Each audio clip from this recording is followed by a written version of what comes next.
भाजपा को छोड़ के जो अच्छा लगेगा उसको दे देंगे। भाजपा को छोड़ के ऐसा क्यों? हाँ, भाजपा को नहीं देंगे। विरोधी नहीं है भाजपा के। हाँ। ठीक है, लेकिन हम कैंडिडेट विरोधी हैं। चलिए, कैंडिडेट को कोई जानता ही नहीं है। कैंडिडेट को कोई जानता ही नहीं नहीं। भाजपा कैंडिडेट, हाँ? भाजपा के कैंडिडेट नहीं, भाजपा हो या सपा हो, बसपा कोई नहीं जानता। बसपा को भी नहीं जानता। निषाद का काम काम तो किए, लास्ट में किए, हाँ लेकिन जनता के भी उनका बहुत विरोध है। हाँ हाँ। उनके खुद के समाज के लोग उनके विरोध। चौबे का टिकट कटा है, जय चौबे का टिकट कटा है, हम लोग सीधा भाजपा को वोट देंगे। मुझे नहीं पता मावा विधानसभा कहाँ है, और बताइए, पूछ लीजिएगा उनसे जाके। उनसे पूछेगा देवरिया विधानसभा कहाँ है, तो देवरिया 3 है। हाँ। देवरिया 3 है। देवरिया लोग। नमस्कार, प्रणाम। मेरा नाम है सुमित त्रिपाठी और इस समय मौजूद है हम लोग संत कबीर नगर जिले में। लोकसभा के चुनाव जैसे जैसे गर्माहट पकड़ रही है, हम चाय की दुकान पे थे तो सोचे कुछ लोगों से राजनीति पे चर्चा हो रही थी, तो कहे कि क्यों ना कुछ बात कर ली जाए। तो क्या नाम पड़ेगा, पहले तो नाम बताइए। नहीं, अपना नाम। उबैदुर रहमान। लोकसभा के चुनाव जिस तरीके से रुख पकड़ रहे हैं, क्या लगता है कि यहाँ से कौन सीट निकालेगा? भाजपा कट्टर समर्थक नहीं, बताइए बताइए। नहीं, मैं बोल रहा हूँ। चलिए, आप बताइए। हम लोग भाई सीधे बता रहे हैं कि जब से जय चौबे का टिकट कटा है, जय चौबे का टिकट कटा है, हम लोग सीधा भाजपा को वोट देंगे, किसी को नहीं देंगे। अच्छा, अगर अगर जय चौबे आ रहे हैं तो उनको पूरा खुला समर्थक करेंगे। किसी भी पार्टी से। किसी भी पार्टी से, निर्दल है, भाजपा से, अच्छा कोई भी पार्टी हो। अच्छा, आप जय चौबे की कट्टर सपोर्टर हैं। नहीं, कम सपोर्टर नहीं है, वो जिला में उतना काम किए हैं, चाहे गरीब हो चाहे अमीर हो, कोई भी गया होगा उस वहाँ से काम कुछ ना कुछ हुआ होगा। अच्छा, आप क्या कह रहे थे? आप थोड़ा आप अपनी बात बताएं, क्या पूछना चाहते हैं, पूछिए पहले। यहाँ से कौन निकाल रहा है, सीट किसकी निकल रही है? देखिए, अगर जय चौबे पाते तो निर्विरोध जीतते, कोई टक्कर में नहीं आता। ठीक है। सपा से पाते चाहे बसपा से पाते। मौजूदा जो हालात है उस पर क्या कहेंगे? मौजूदा हालात में ही बोल रहे हैं। उनको टिकट तो मिला नहीं। नहीं मौजूदा मिला। हालात भी थी। टिकट 4 दिन रुकिए आप, टिकट उनको बसपा से मिल रहा है। 101% बसपा से वो आ रहे हैं। बसपा से वो आ रहे हैं। मोहम्मद आलम मोहम्मद आलम नहीं लड़ेंगे यहाँ से, और लड़ेंगे तो जमानत जब्त हो जाएगी। और बताइए, गारंटी के साथ जमानत जब्त हो जाएगी। इतना मतलब कम इतना कॉन्फिडेंस है, जमानत जब्त हो जाएगी। आफ्ताब आलम की तरह वो भी चले जाएंगे। वोट ही नहीं मिलेगा उनको। उनके खास हैं, आफ्ताब आलम के खास मोहम्मद आलम है, उनकी तरह जमानत जब्त हो जाएगी। और बताइए, ये हालत हो जाएगा। ये हालत हो जाएगी। और बचा परवीन निषाद। देखिए, परवीन निषाद का काम तो किए, लास्ट में किए, हाँ लेकिन जनता के भी उनका बहुत विरोध है। हाँ हाँ। उनके खुद के समाज के लोग उनके विरोध कर रहे हैं। क्या मोदी का जो जादू है वो चलेगा नहीं क्या? मोदी का जादू देखिए सेंटर में है, जमीनी स्तर पे नहीं है। नहीं, जहाँ उनको लगता है कि हमारा दबदबा कम है, वहाँ जाके ऐसे भाइयों एवं बहनों करते हैं तो उन सब जनता आ जाती है। देखिए, भाइयों एवं बहनों कहाँ काम आता है, कहाँ काम आता है? बताइए। आपसे कहें भाइयों एवं बहनों, आप माइक रख दीजिए, मैं पैसा दे रहा हूँ, रख देंगे आप? नहीं, हमारा तो ये काम है, ये तो हमारा काम है कि भाई नहीं रख पत्रकारिता देंगे, करना। पैसा मिलेगा आपको, रख देंगे? नहीं, बिल्कुल हमारी पत्रकारिता हमारा काम है। तो वैसा है, मोदी लाके पैसा देंगे नहीं, हाँ जमीनी नेता ही पैसा देगा। ठीक है। जो भी विकास होगा जमीनी नेता करेगा। ठीक है। तो लोग अपने जमीनी नेता को ढूंढते हैं। अब आप वहां से लेके आइए, अमित शाह को लड़ा दीजिए, किस काम के हैं हमारे? तो ये भी तो गोरखपुर के हैं, परवीन निषाद। तो गोरखपुर में विकास करे ना भैया, यहाँ संत कबीर नगर में क्या उनको एक पता है? उनको ये नहीं पता मावा विधानसभा कहाँ है, और बताइए, पूछ लीजिएगा उनसे जाके। उनसे पूछेगा देवरिया विधानसभा कहाँ है, तो देवरिया 3 है। हाँ, देवरिया 3 है। देवरिया प्रधानी का जो चुनाव होता है, इस तरीके से ठीक बात है। करते हैं। हाँ हाँ, देवरिया जो प्रधान होते हैं देवरिया के, देवरिया 3 है। ठीक है। उनसे पूछेगा देवरिया लाल के प्रधान कौन है, तो उनको नहीं पता होगा।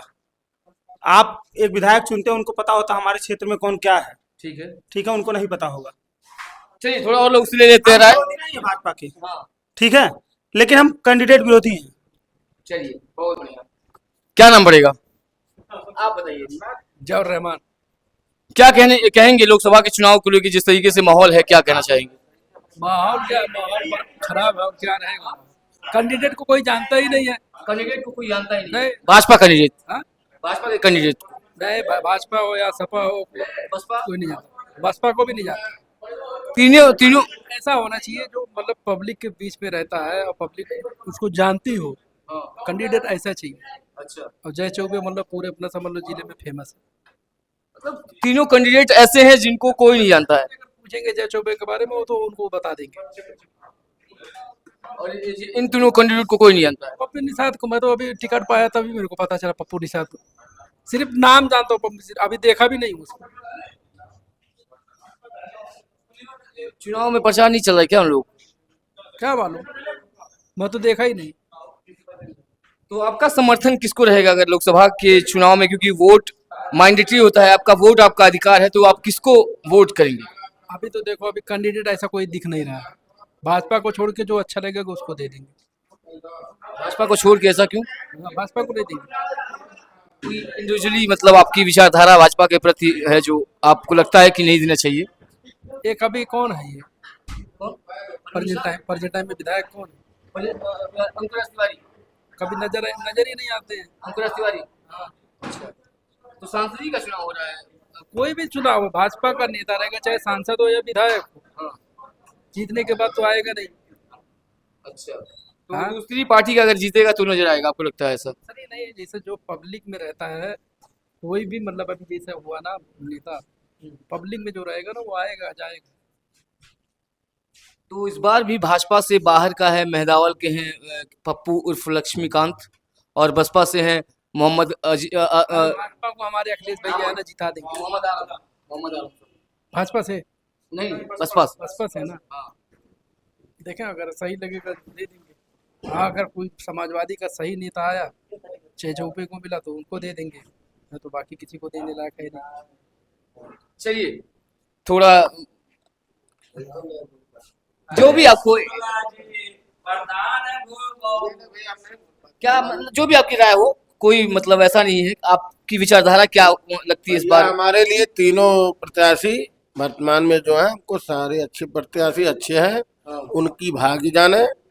और आपका क्या मतलब योगदान रहेगा? हमारा योगदान, हम अपने मत का अधिकार करेंगे और लोगों से यही कहेंगे, चढ़ बढ़ के अपना मत का अधिकार अपना अभी तक जो परवीन निषाद सांसद रहे, तो उनकी गणित जो संसदीय क्षेत्र में काम किया है, क्या लगता है आपको? जो भी सरकार है, जिनकी सरकार रहती है, काम करती है, अच्छी काम करती है।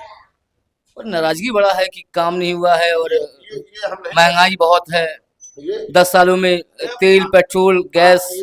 ये सब आप खुद देख रहे हैं कि नाराजगी पेट्रोल है या किसी पत्रकार का एक काम होता है कि प्रश्न करना, तो मेरा ये जनता से प्रश्न है, आप एक वोटर है तो आप बताएंगे बखूबी आपके ऊपर क्या पड़ रही है। नहीं, हमको तो नहीं नाराजगी है। हाँ। नहीं, हमको नहीं नाराजगी है। आपके हिसाब से सब कुछ ठीक है? हमारे हिसाब से सब कुछ ठीक है। अच्छा, बहुत सुंदर। चलिए थोड़ा सा बढ़ेंगे आगे। क्या नाम बढ़ेगा अपना? सऊद अहमद। इस बार क्या लगता है लोकसभा की सीट पे कौन खरा उतरेगा? बीजेपी। बीजेपी। यहाँ लोग कह रहे हैं कि चेहरा नहीं देखी, नजर नहीं आते, पहली बार नाम सुना है, तमाम तरीके के आरोप। आपको क्या कहना है? ईवीएम, सारा आरोप है ईवीएम। न विकास, न मुद्दा, न क्षेत्रीय, न बाहरी, न आगे, न पीछे, सारा मुद्दा ईवीएम पे है। ईवीएम पे डिपेंड।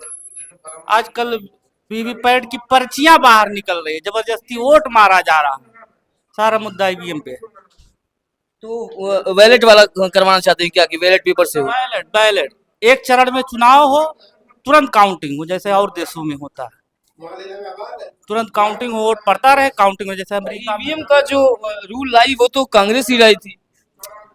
जब लाई थी तब ठीक था, अब उसमें हैकिंग सिस्टम हो गया, फिर वीवीपैट आ गया है। वीवीपैट से भी पर्चियां, आप वोट कहीं भी डालो, डिस्प्ले पे दिखता है, लेकिन वीवीपैट पे पर्चियां, जैसे हम बीजेपी पे ही मार रहे हैं या साइकिल पे वोट दे रहे हैं, तो वहां दिखेगा कि हम बीजेपी को वोट दे रहे हैं, ठीक है। तो पर्चियां आती है, लेकिन पर्चियों में कुछ हेर फेर हो रहा है आजकल, हैकिंग सिस्टम। तो फिर भी आप बीजेपी का सपोर्ट कर रहे हैं? अब बीजेपी आएगी तो सपोर्ट का क्या मतलब है? बीजेपी है, बीजेपी रहे। मतलब ये कटाक्ष है क्या आपका कि मतलब नहीं देंगे तब भी आएगी बीजेपी। अच्छा, तो ये आपका कटाक्ष है कि अगर वोट ईवीएम सही काम हो रहा है तो हम बीजेपी को ही वोट करें? हाँ, बीजेपी को ही वोट करें। अच्छा, चलिए, बहुत सुंदर। क्या कह रहे थे आप? अपनी बात कह दीजिए।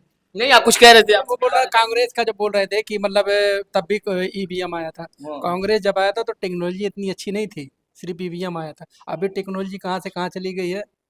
हाँ। कितना मतलब ऑनलाइन ऐसा प्रूव करके दिखाया ईवीएम का। तो इसमें भी सहयोगिता मोदी ने लिया है पूरी अपनी, की सोशल मीडिया को बढ़ावा देने में उनकी सहयोगिता को मिला है।